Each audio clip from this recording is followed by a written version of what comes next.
اس طرح سے کیوں سمجھیے کہ اس زمانے کا سوشل میڈیا تھا.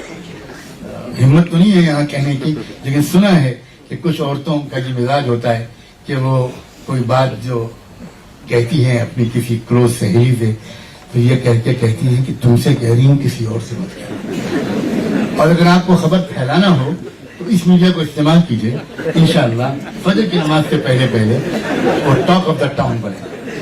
تو غالباً ایسے ہی ہوا ہوگا اس وقت. اس لیے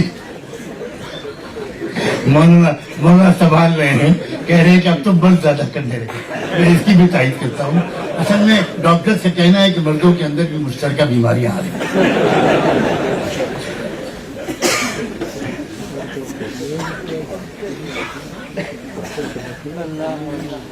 سب سے پہلے اس نے بیگمات کو طرف کیا اور بیگمات سے کہا کہ اپنا اسٹیٹمنٹ دو، سچائی کیا ہے. 8-9 سال پہلے کیا واقعہ پیش ہے. بیگمات نے بادشاہ کے تیور دیکھے اور کھڑے ہو کر اعتراف اقبال جرم کیا. ہم سب نے جھوٹ بولا تھا، یوسف بالکل پاک دامن ہے، ہم اقرار اقبال جرم کرتے ہیں. ان کی باری گئی. اس کے بعد بلایا گیا خود اس لیڈی کو جو فرسٹ لیڈی تھی بظاہر، یا پرائم منسٹر کی بیوی تھی، عزیز مصر کی بیوی، تو جس نے اصل میں یہ سارا کھیل کھیلا تھا، اس کو بلایا گیا. اس سے پوچھا گیا تمہارا اسٹیٹمنٹ کیا ہے. اس نے بھی صاف صاف کہہ دیا اقبال جرم انا راودتہ عن نفسی، میں اقبال جرم کرتی ہوں کہ میں نے یوسف کو بہکانے کی کوشش کی تھی. یوسف بالکل پاک دامن، میں کامیاب نہیں ہو پائی. ٹھیک ہے، تمہارا اسٹیٹمنٹ بھی گیا. اب بچے تھے یوسف علیہ السلام، ان کو بھی موقع دیا گیا، کیا تم کو کچھ کہنا ہو کہو. تو یوسف علیہ السلام نے کیا کہا؟ فرمایا ذالک لیعلم انی لم اخنہ بالغیب وان اللہ لا یہدی کید الخائنین.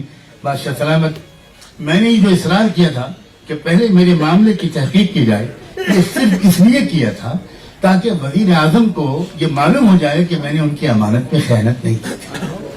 اور دوسرا مقصد میرا ایک اور تھا کہ یہ میسج عام ہو جائے پورے ملک میں کہ سازشوں کو اللہ بالآخر ناکام کر کے رہتا ہے.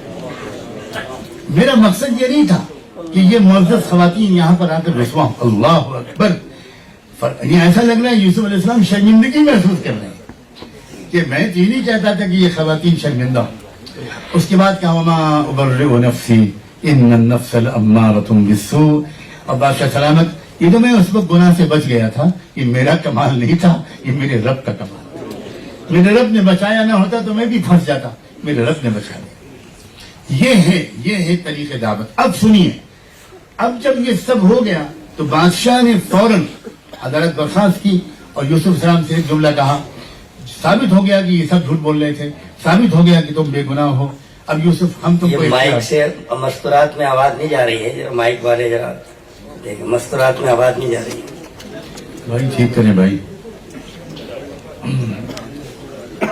جب یہ مقدمے کی سماعت مکمل ہو گئی اور یہ ثابت ہو گیا تو بادشاہ نے یوسف سے کہا کہ اب آپ کو اختیار ہے، آپ چاہیں تو معاف کر دیں ان کو اور آپ چاہیں تو سزا دی جائے. یوسف علیہ السلام نے کہا کہ نہیں، بالکل میں سزا نہیں چاہتا ہوں، تو معاف کر چکا ہوں. عدالت برخاست ہو گئی، بادشاہ اٹھ گئے. اٹھتے اٹھتے بادشاہ نے گجب آرڈر کیا، قرآن نے نقل کیا. بادشاہ نے کہا ائتونی بہ استخلصہ لنفسی، میرے دربار خاص میں وہ جگہ جہاں میں 1 to 1 بات کرتا ہوں، اس بندے یوسف کو وہاں میرے پاس لاؤ، میں ان سے تنہائی میں کچھ بات کرنا چاہتا ہوں. وہاں بلا کر کیا کہا انک اليوم لدینا مکین امین. یوسف، پورے ملک میں، پورے اسٹیٹ میں، پوری فیملی اور خاندان میں سب سے زیادہ با اختیار حکمراں آج سے تم ہو، اور سب سے زیادہ میرے لیے قابل اعتماد تم ہو. نہ مجھے اپنی کابینہ پر اعتماد ہے، نہ مجھے اپنے افسروں پر اعتماد ہے. تم سنبھالو اس اسٹیٹ کو، آج سے تمہارا حکم چلے گا. صرف اتنی بات ہے، سکے پر میرا نام رہے گا، میرا تخت تھوڑا تمہارے تخت سے اونچا رہے گا، بس باقی حکمراں تم. یوسف علیہ السلام نے جواب میں کیا کہا؟ نوجوانوں خاص طور پر سنو. یوسف علیہ السلام نے کہا اجعلنی علی خزائن الارض انی حفیظ علیم. سارے محکموں کی ذمہ داری بادشاہ سلامت آپ میرے حوالے نہ کریں. یہ جو کرائسس کی جڑ ہے، فوڈ کرائسس، جس سے ڈر ہے کہ ملک میں لاکھوں لوگ بھوک سے مریں گے، تو اس کی ذمہ داری آپ مجھے دے دیجئے. بس اس شعبے کی ذمہ داری میں سنبھالوں گا. بادشاہ نے کہا ٹھیک ہے فی الحال یہی صحیح. اس کے بعد کیا ہوا؟ اللہ اکبر. تاریخ پڑھیے, انگریزوں اور امریکنز کی لکھی ہوئی تاریخ پڑھیے. پوری دنیا میں پہلی مرتبہ ایک ایک گھر کا سروے یوسف علیہ السلام نے شروع کرایا. پہلی مرتبہ پبلک ڈسٹریبیوشن سسٹم اور راشننگ کا نظام پوری دنیا تسلیم کرتی ہے. اس کو سب سے پہلے شروع کرنے والے یوسف علیہ السلام. پورے ملک کا دورہ کیا. اس وقت مصر کے 7 صوبے تھے, اس میں انہوں نے خود دورہ کیا سرکاری افسروں کے ساتھ. ہر گھر کا سروے کروایا, ہر گھر میں کتنے لوگ ہیں, کتنے غلے کی ضرورت پڑے گی سال تک, نہ ایک دانہ زیادہ جائے گا نہ ایک دانہ کم. یہ پورا کرانے کے بعد آپ نے کس طرح پورے ملک میں سب کچھ کیا, اور ایسا ملک میں بہار آئی. اور صرف ملک میں نہیں, دوسرے ملکوں سے لوگ آنے لگے وہاں غلہ لینے کے لیے. قرآن میں اس کا بھی تذکرہ ہے. اب آخر میں صرف ایک بات کہہ کے میں کنکلوڈ کروں گا. سوال یہ پیدا ہوتا ہے, جیل میں قیدیوں کو تو آپ نے خواب کی تعبیر بتانے سے پہلے اسلام کی دعوت دے دی, اتنی جلدی تھی آپ کو. اور یہاں بادشاہ سلامت آپ کو تنہائی میں آپ سے گفتگو کر رہے ہیں, آپ کی خوشامد کر رہے ہیں, حکومت آپ کے حوالے کر رہے ہیں, اور آپ ان کو ایمان کی دعوت نہیں دے رہے. کیا قصہ ہے بھائی؟ وہ تو ایک عام آدمی تھا قیدی, یہاں بادشاہ اگر ایمان لے آتا تو شاید بہت آسانی سے پوری قوم لے آتی. یہ ہے نبیوں کے طریقے دعوت پر تدبر. اس وقت یوسف علیہ السلام نے اللہ کی رہنمائی میں بالکل یہ سمجھا اور صحیح سمجھا کہ اس وقت بادشاہ کے دماغ پر جو ٹینشن ہے وہ ہے اپنے ملک اور قوم کو اس فوڈ کرائسس سے بچانے کا. جو چیلنج ہے ملک کے سامنے, یوسف علیہ السلام نے ایک لانگ ٹرم پلاننگ کی. اگر میں ملک کو ان مسائل سے نکال دوں گا, اس کرائسس سے بچا لوں گا, تو ملک پورا کا پورا ایمان میں آ جائے گا. اور تاریخ اٹھا کر دیکھیے 40 سال کے اندر اس پورے ملک میں ایک بھی غیر مسلم نہیں رہا, ایک بھی غیر مسلم نہیں رہا, ایک بھی غیر مسلم نہیں رہا. عوام کے اندر, بوڑھوں جوانوں سب کے اندر کہیں بھائی یہ کون فرشتہ ہے بھائی, یہ کتنا انصاف کرتا ہے, یہ کتنا پیارا انسان ہے, اس نے پورے ملک کا آرڈر ٹھیک کر دیا, پورے ملک کا آرڈر بدل دیا, پورے ملک کا سسٹم بدل دیا, پورے ملک سے کرپشن کو ختم کر دیا, پورے ملک سے ایکسپلائٹیشن کو ختم کر دیا, اتنی بڑی مصیبت سے ہم کو بچا لیا. تو جواب میں کیا کہا جاتا تھا؟ صرف یہ کہا جاتا تھا کہ ابراہیم, اسماعیل اور اسحاق اور یعقوب جو ایک پاکیزہ تہذیب لے کر آئے تھے, بس میں تو اس پر عمل کرنے کی کوشش کر رہا ہوں. اس میں سارے انسانوں کی خدمت ایک رکن کی حیثیت سے تھی. یہ میرا فرض ہے جو میں ادا کر رہا ہوں, کوئی احسان نہیں کر رہا ہوں. بس